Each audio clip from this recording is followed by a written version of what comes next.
Bonjour à toutes et à tous, bienvenue dans cette nouvelle vidéo tutoriel d'apprendre la SEO.com, une vidéo encore une fois consacrée à ZW3D dans laquelle nous allons voir ce coup-ci les assemblages.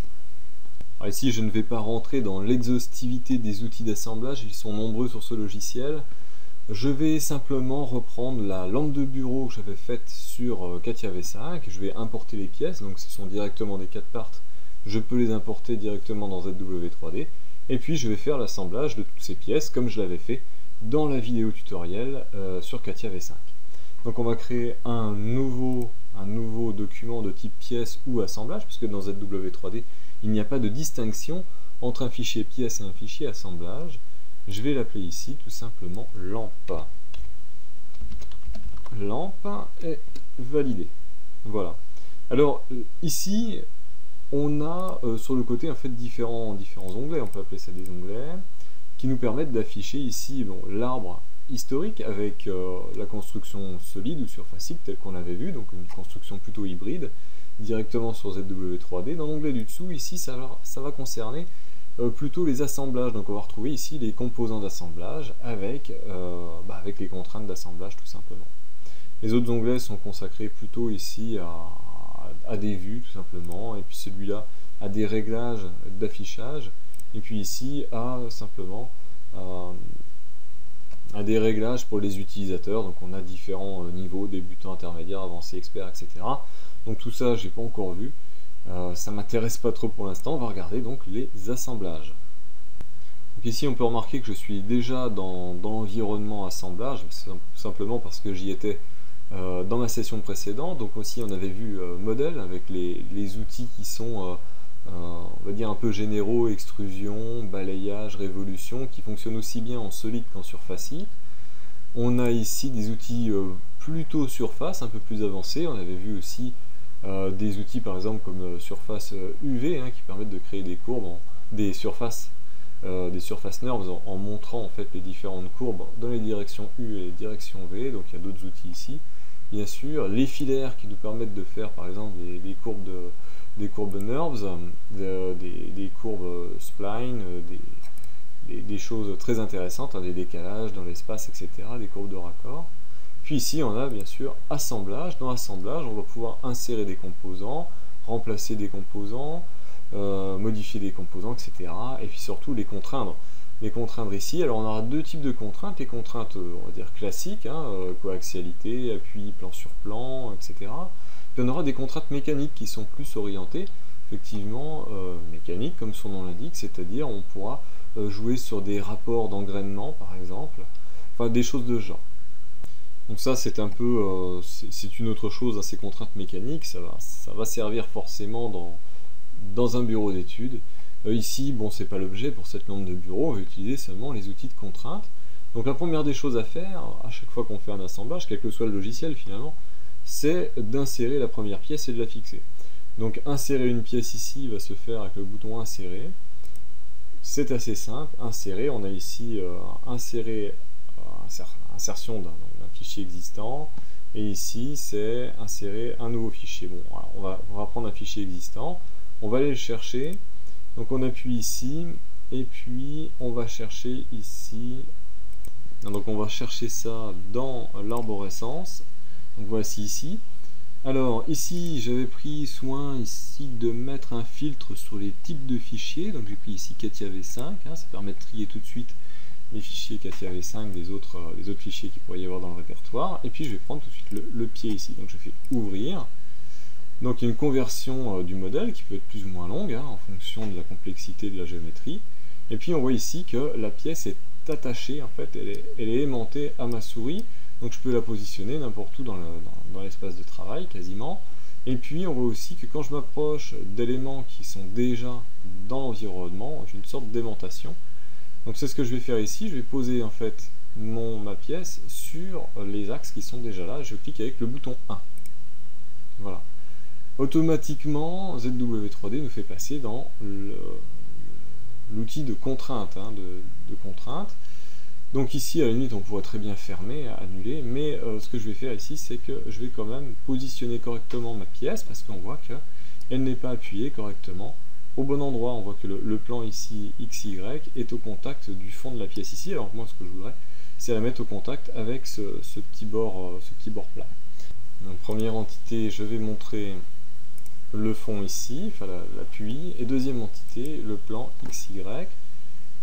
Le plan XY, on voit la pièce remonter, et là, hop, je valide.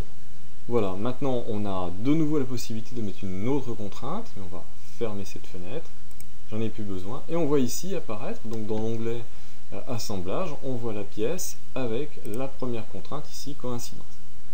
Alors ça c'est très bien, ça me permet de positionner ma pièce, mais de toute façon je veux que cette première pièce soit fixe dans l'espace.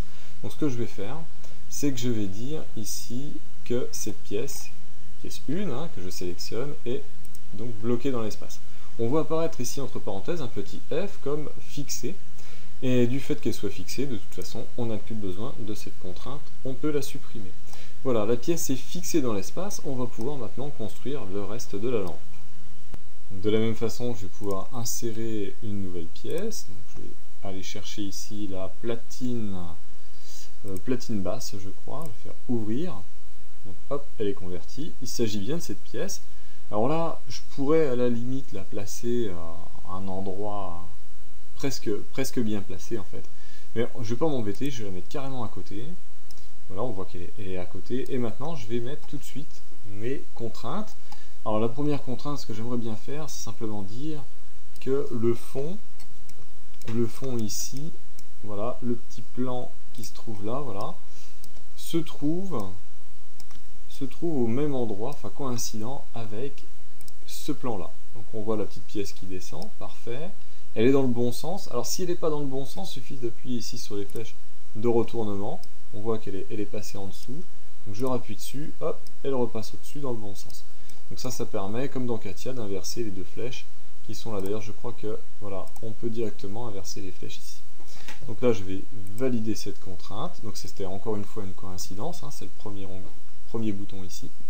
Et puis, je vais refaire encore une fois une coïncidence entre ce cylindre et ce cylindre. Et hop, on voit la pièce venir se positionner toute seule. Donc ici, la machine ne m'a pas proposé une coïncidence, elle m'a proposé automatiquement une coaxialité, une concentricité, pardon. On va appeler ça une coaxialité, c'est pareil.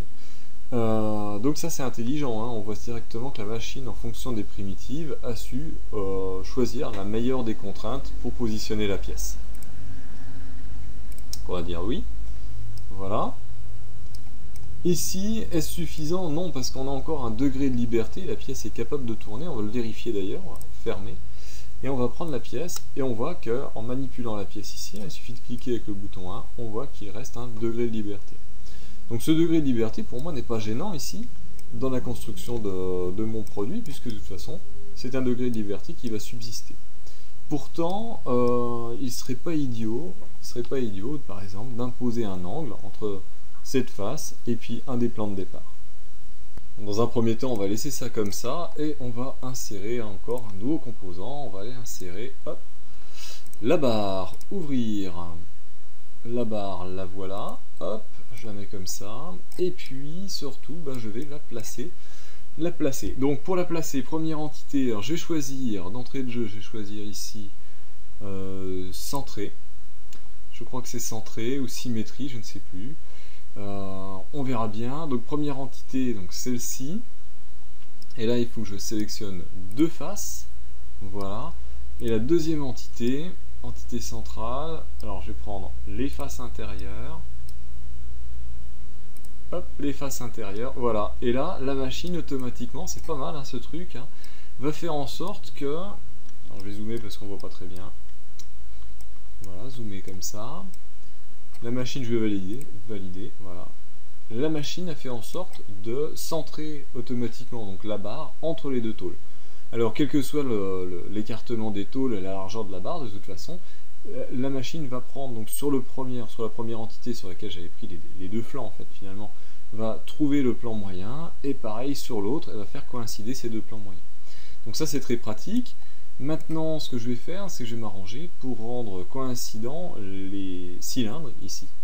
Ces deux cylindres. Alors c'est parti. Donc je vais encore un peu zoomer. Voilà, zoomons un peu, encore un petit peu parce que la tôle n'est pas épaisse. Donc je vais prendre cette première entité là, hop, je recule et je vais prendre, si je rezoome, je vais prendre, alors il faut attraper le cylindre, voilà, et là, et là, donc c'est pas ici, donc il faut pas prendre centré, hein, ici il faut prendre concentricité. Ah, donc du coup il m'a perdu la sélection, c'est dommage, donc concentricité, il aurait fallu que je sélectionne la contrainte avant.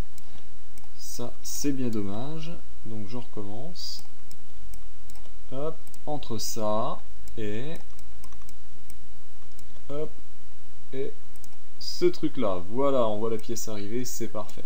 Donc là, hop, je valide ma concentricité. Et puis, ma première barre, finalement, est placée. Sauf qu'on n'a pas mis, donc je vais fermer ça, sauf qu'on n'a pas mis ici une contrainte d'angle pour positionner dans le sens là, en fait, le dernier degré de liberté. Alors on voit ici qu'il y a du rouge. Alors pourquoi il y a du rouge? Je vais déplier, on a quelque chose qui ne va pas entre la base et le pied. Et la base et le pied. Alors pourquoi? Je comprends pas, parce que c'était mes premières contraintes. Donc on va regarder ça de tout près. Ça, j'ai pas été attentif tout à l'heure, ça devait déjà être rouge. Finalement, je vais provoquer un update pour voir, donc ça ne change rien. Ça ne change rien ici. J'ai un problème en fait peut-être de surcontrainte, mais pourtant ça n'a pas l'air, puisque je suis coïncident. Donc si je clique dessus ici, je suis coïncident au niveau des deux plans, oui. Et je suis concentrique au niveau des deux cylindres. Alors à moins que les deux ne soient pas perpendiculaires, ce qui m'étonnerait, je ne vois pas pourquoi ça ne marche pas. Donc ça c'est un peu bizarre, on va regarder peut-être en éditant ces choses-là. Donc ici on a quoi? On a de toute façon notre coïncidence, on a valeur intervalle, non ça on s'en fiche. Concordant opposé, on a vu que ça permettait de retourner ça, donc ça c'est pas ça. Et puis la concentricité, elle a l'air bonne. Par contre ce qu'on peut faire, c'est essayer peut-être avec concordant pour voir si ça change quelque chose. Apparemment ça s'est bien passé, et ça a corrigé, en fait c'est ça. Donc il faut faire attention dans ZW3D, apparemment, quand on a une concentricité, il faut faire attention au sens des deux surfaces, sans quoi ça peut provoquer des malaises au sein du logiciel. Bon, c'est pas très grave, il suffit de le savoir. Voilà, donc là on est presque bon, hein. On va rajouter maintenant encore une fois une barre, on va rajouter la barre, pour pouvoir continuer cette lampe. Alors j'avais vu, tiens, en regardant dans l'aide, que ici on voit que les composants sont l'un au-dessus de l'autre, ici, puis ensuite on a toutes les contraintes, en fait toutes les contraintes mélangées, mises bout à bout. Ce serait quand même pas mal d'avoir les contraintes associées aux éléments, donc il y a moyen de le faire, il suffit de cliquer droit ici, et de dire mode combiné, et à ce moment-là, on a les contraintes qui correspondent aux différents organes. Et moi je trouve ça plus intéressant, du coup c'est dupliqué bien entendu, hein. Par exemple coïncidence 4 se retrouve évidemment accroché aux deux pièces concernées, mais en tout cas ça me paraît plus lisible et plus facile de retrouver les contraintes qui correspondent à tous ces assemblages. Bon, moi je trouve ça plus pratique. Alors ce qui serait pas mal de faire, c'est de reprendre la barre. Alors, je ne sais pas si on peut faire ici un CTRL C et puis ensuite un CTRL V. Effectivement, on récupère la barre, donc on a une autre barre. Donc cette barre, a priori, voilà, la voilà. Alors c'est pas celle-là, ça va être celle-là, voilà, tout à fait. Donc celle-ci est accrochée à des contraintes, et ça, c'est la nouvelle barre. Ça m'évite de faire insérer la barre et d'aller la rechercher dans le répertoire. Donc ce que je vais faire, c'est que je vais faire exactement la même chose ici. Donc, je vais créer ma symétrie, hein, c'était ça. Ma contrainte, donc plan milieu coïncident ici. Je vais refaire la même chose, je vais mettre la vidéo en pause, et puis ensuite on va ajouter la pièce qui se trouve au-dessus. Voilà, donc j'ai rajouté la barre du dessous, j'ai mis ici donc ces deux contraintes, milieu ici pour la positionner entre les tôles, et puis coïncidence, concentricité ici au niveau de la fixation. Je vais aller chercher un nouveau composant, on va aller chercher dans le répertoire, il s'agit ici de la platine milieu, je vais faire ouvrir. La platine milieu, la voici.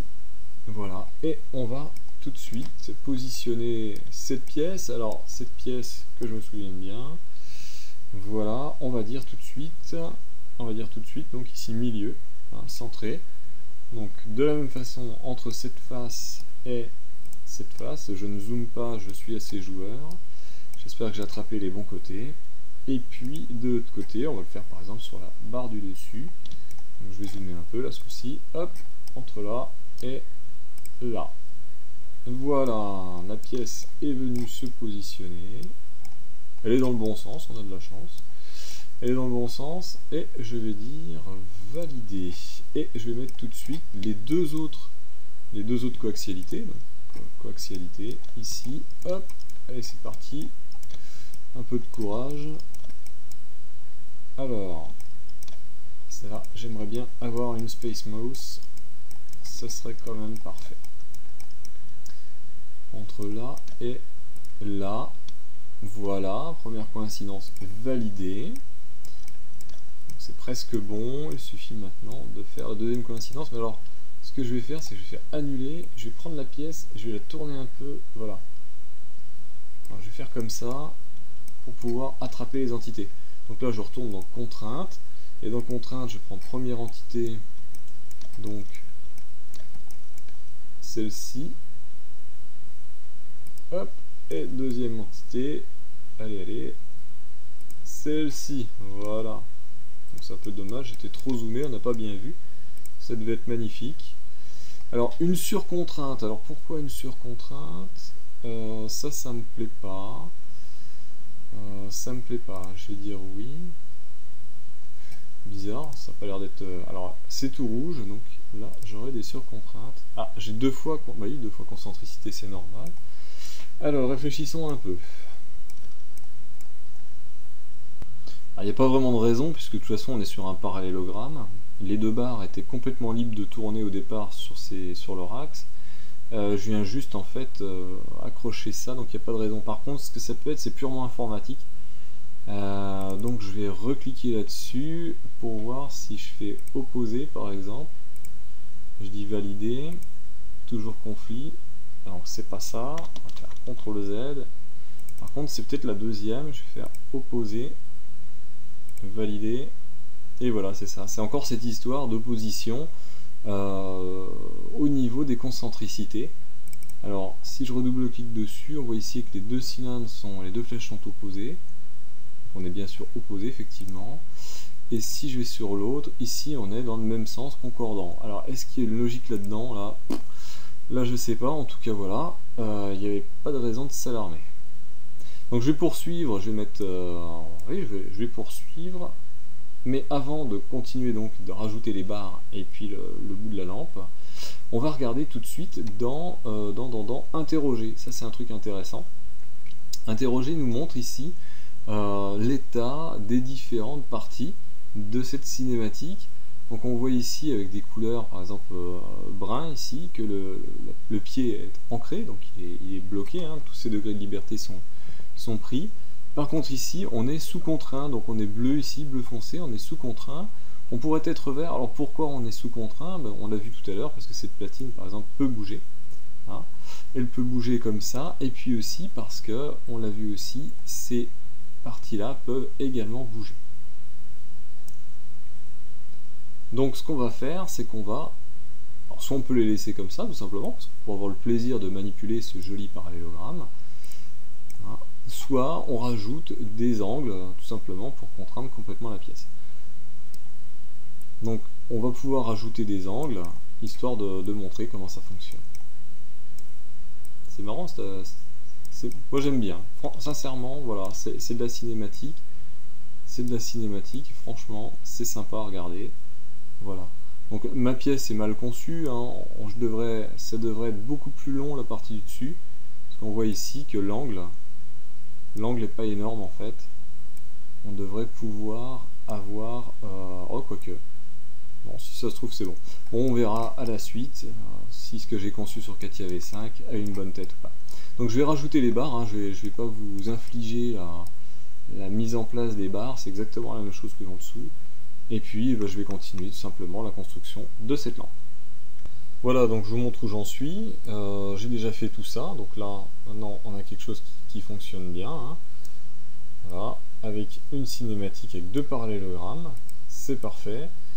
Alors, ce que je regrette un petit peu dans le logiciel, finalement, c'est de ne pas avoir, comme dans CATIA V5, une simple boussole que l'on pose sur l'objet pour pouvoir le manipuler. Notamment, j'ai beaucoup galéré avec cette pièce-là parce que j'ai voulu l'insérer, donc je l'ai insérée, elle n'était pas dans le bon sens, et pour la retourner, là j'ai galéré, donc j'ai essayé d'utiliser rotation. Alors rotation, j'ai pas compris ce qu'ils ont voulu faire. La rotation d'un composant ici permet de tourner un composant. Donc l'autre bouton ici c'est déplacer, hein. Déplacer, bah, à la limite c'est tout simple, on peut le comprendre. Rotation, c'est rotation d'un composant. Alors on s'attend à trouver un axe pour faire la rotation, mais en fait pas du tout. Ça parle de point de destination, d'origine, et de toute façon on nous dit que la pièce va tourner autour de la boîte englobante, autour du centre de la boîte englobante. Donc là franchement c'est pas clair du tout. Moi j'aurais carrément préféré un truc simple du style comme CATIA, je pose la boussole dessus et puis je me sers des axes de la boussole pour tourner ma pièce et basta. Après je peux mettre mes contraintes. Bon ici c'est un peu dommage, donc il faut que j'apprenne à me servir de ça, mais en tout cas ça n'a pas l'air bien pratique. Quoi qu'il en soit, bah, la cinématique, vous l'avez vu, fonctionne très bien. Je vais continuer ma lampe, je vais associer maintenant le réflecteur, l'ampoule et puis le petit support pour le réflecteur. La suite de la lampe est constituée du réflecteur et de son ampoule, et pour rendre les choses un peu mieux ordonnées, nous allons tout de suite faire un sous-ensemble. Pour faire un sous-ensemble, on pourrait par exemple créer un nouveau fichier assemblage, marqué ici réflecteur ensemble, on va dire valider. On se retrouve ici donc dans un nouvel onglet, hein, un nouvel environnement 3D. Nous sommes ici donc dans le gestionnaire d'assemblage et nous allons ajouter, donc insérer une pièce. Donc là on va chercher le réflecteur, on va faire ouvrir. Voilà. Le réflecteur arrive, donc je vais le placer tout simplement ici, voilà. Et je vais tout de suite le bloquer ce composant, valider, voilà, le réflecteur est bloqué. Et maintenant, on va lui ajouter son ampoule. Donc, on va faire insérer, on va chercher ici l'ampoule, donc l'ampoule la voilà. Hop, l'ampoule, on va la placer donc un peu comme ça vient. Voilà, ici par exemple. Et cette ampoule, on va la contraindre. Alors pour contraindre ça, on va dire cette surface cylindrique avec cette surface cylindrique. Voilà ici, on est dans le bon sens. Donc là, on a quelque chose de coaxial. On va dire valider.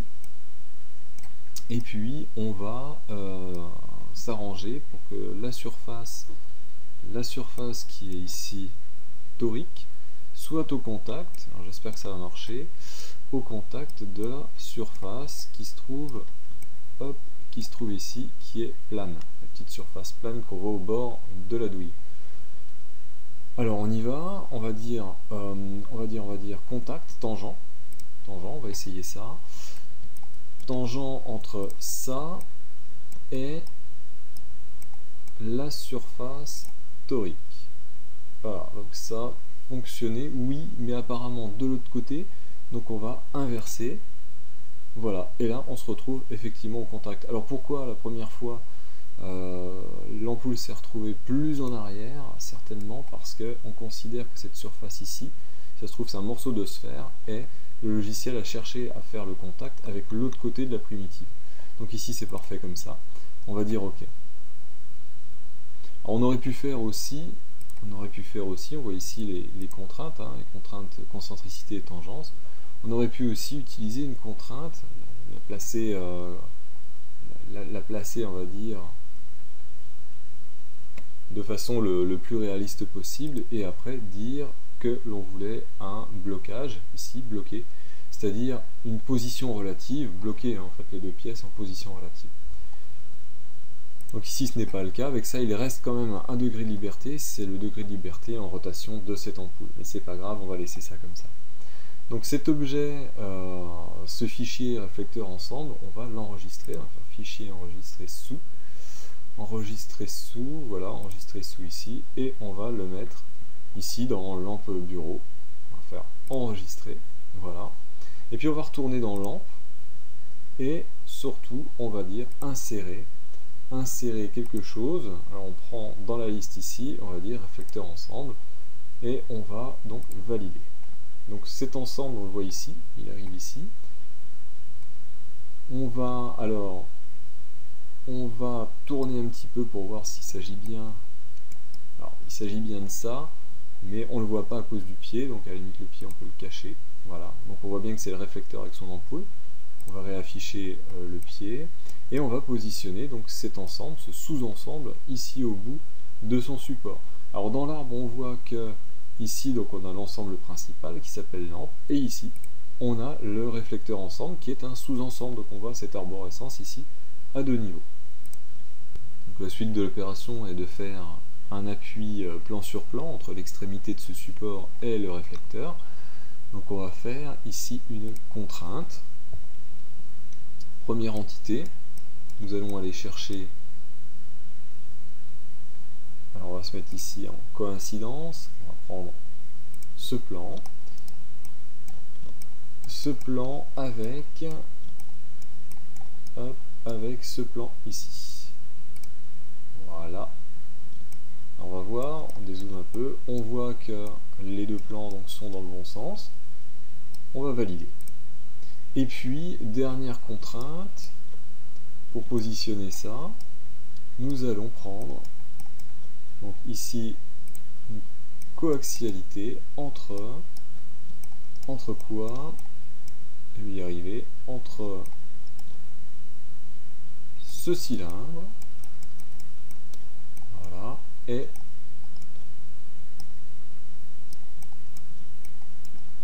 ce cylindre.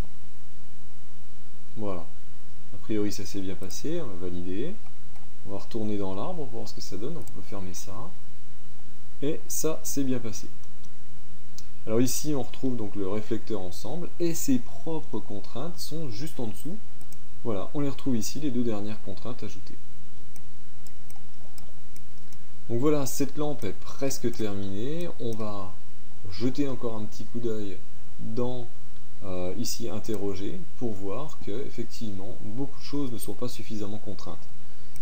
Donc effectivement, donc c'est normal, on l'avait dit, on a, je sais pas si je vais réussir, voilà, on a la rotation ici, on a encore une rotation dans le sens là, une rotation dans le sens là, on a encore une rotation ici dans le sens là, et encore une rotation du réflecteur dans le sens là.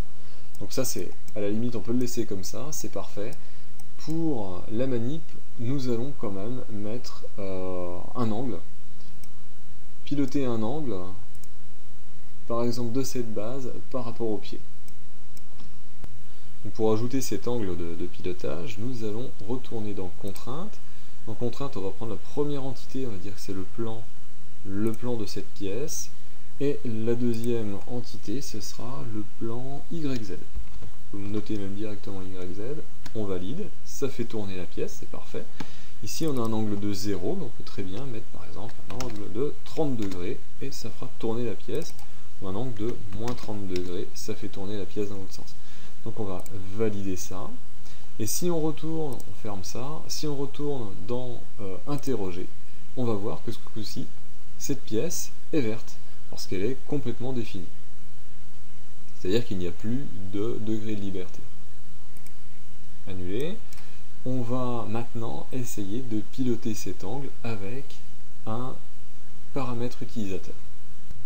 Alors, la première des choses à faire est de créer un paramètre utilisateur qui va nous permettre de piloter l'angle, le fameux angle que l'on vient de créer, qui se trouve ici. Alors pour créer le paramètre utilisateur, déjà on va aller dans outils, ici on va aller dans gestion d'équation. Dans gestion d'équation, ici on a une zone variable dans laquelle on va pouvoir donc choisir de créer par exemple un texte, un point, un vecteur, un nombre. Moi ce sera un nombre de type constante, longueur, angle. Donc ici moi ce sera angle, et on va lui donner ici le nom de angle 1. Angle 1, ce sera donc en degrés, on pourra le mettre en radian, c'est bien pratique. On va mettre un minimum et un maximum. Tiens, on va mettre par exemple, en minimum, on va mettre moins 90. En maximum, on va mettre 90. Et puis l'expression, on va dire que c'est 0 degré. Et puis on va valider tout ça. Donc on la retrouve là. On la retrouve ici. C'est angle 1. Donc on va dire appliquer, OK. Cette chose-là, on ne la voit pas apparaître ici, c'est normal. Pourquoi? Parce qu'elle est rangée dans le modèle, dans le petit conteneur expression. On trouve ici angle 1. Et angle 1, si je double-clique dessus, je peux changer sa valeur, mettre par exemple 30 degrés. Évidemment, ça n'a pas d'influence sur le modèle, puisque ça n'est pas encore en lien. Donc on va aller dans le gestionnaire d'assemblage, et on va aller sur angle 1, on va double-cliquer dessus pour l'éditer. Et ici, sur l'angle de 30 degrés que l'on pilote ici, on va dire tout simplement que l'on veut une expression à la place. Donc on déplie la flèche verte ici. On veut une expression. Cette expression, donc ici, on va retirer le 30. Et on va prendre ici, obtenir une variable. Et on va prendre dans la liste la variable que l'on vient de créer qui s'appelle angle 1. Donc le fait de cliquer une fois dessus va le mettre ici dans l'éditeur d'expression. On va dire OK. Et on le retrouve ici dans la petite fenêtre. Si j'étire un peu comme ça, on le voit ici, c'est angle 1. Donc si je valide ici, voilà, cet angle-là donc est inséré dans, cette valeur d'angle est insérée ici dans angle 1. Et si je vais ici dans les paramètres du modèle, que je double-clique dessus, je mets par exemple 0 degré à la place de 30 degrés. J'appuie sur Entrée, ça fait tourner la lampe. On peut par exemple ici mettre 80 degrés, ça fait tourner la lampe. Et si je mets par exemple 100 degrés, 100 degrés ça passe. C'est marrant parce que j'avais mis une borne, j'ai mis des bornes. Donc à la limite ce que je vais faire c'est modifier ici. Et on ne voit plus les bornes ici à cet endroit là, c'est bizarre. Bon, je pensais que c'était des bornes mais apparemment c'est pas ça. Donc gestion d'équation, je vais aller ici. Alors comment on fait pour modifier? On fait modifier ici, on le retrouve ici, j'avais pourtant mis un maximum et un minimum. Et alors que c'était à 90, j'ai mis 100. Donc je ne sais pas pourquoi ça c'est autorisé, je ne sais pas. Il y a peut-être quelque chose qui m'a échappé, obtenir une cote, plusieurs variables, une fonction, non. Bon, c'est pas très grave en soi, mais ça demanderait à être un petit peu fouillé. Ok. Donc voilà pour le pilotage, ce qu'on avait vu dans une précédente vidéo, qu'on pouvait dans la bielle, qu'on pouvait piloter la géométrie à partir d'expressions comme ceci. On voit aussi qu'on peut piloter ici un assemblage à partir d'une expression. Donc c'est quand même quelque chose de pratique et d'utile. Donc voilà pour cette lampe. Je suis content parce que finalement c'est comme une vraie lampe, on peut jouer avec, c'est assez rigolo. Je suis content d'être arrivé à ce résultat, comme sur CATIA V5, ici avec peut-être un peu plus de difficulté pour mettre en position les pièces, pas tellement pour créer les contraintes, parce que c'est aussi évident que sur CATIA, mais pour prépositionner les pièces. Ça, j'aurais préféré avoir donc un petit manipulateur, comme on le trouve dans n'importe quel logiciel. Dans celui-là, d'ailleurs, on l'a vu dans les outils de modélisation, on a quelquefois dans des fonctions ce petit manipulateur, donc il s'agit des 3 axes, avec la possibilité de faire des rotations. C'est un peu dommage qu'on ne puisse pas donc directement, une fois que la pièce est dans l'environnement, faire un bouton droit, enfin peut-être, j'ai pas vu en tout cas, faire un bouton droit, activer ce manipulateur et ensuite bouger la pièce. Bon, c'est peut-être le cas, j'ai peut-être pas bien vu, enfin bon, j'ai pas trouvé ça dans l'aide non plus. En tout cas, je suis content d'en être arrivé à ce résultat. Donc, quoi qu'il en soit, je ne suis pas allé au fond des choses dans cet atelier à assemblage. On voit ici assemblage, il y a d'autres outils, il y a aussi même beaucoup plus d'outils puisque il y a moyen d'échanger en fait des liens avec d'autres modèles, etc. De sortir des pièces d'un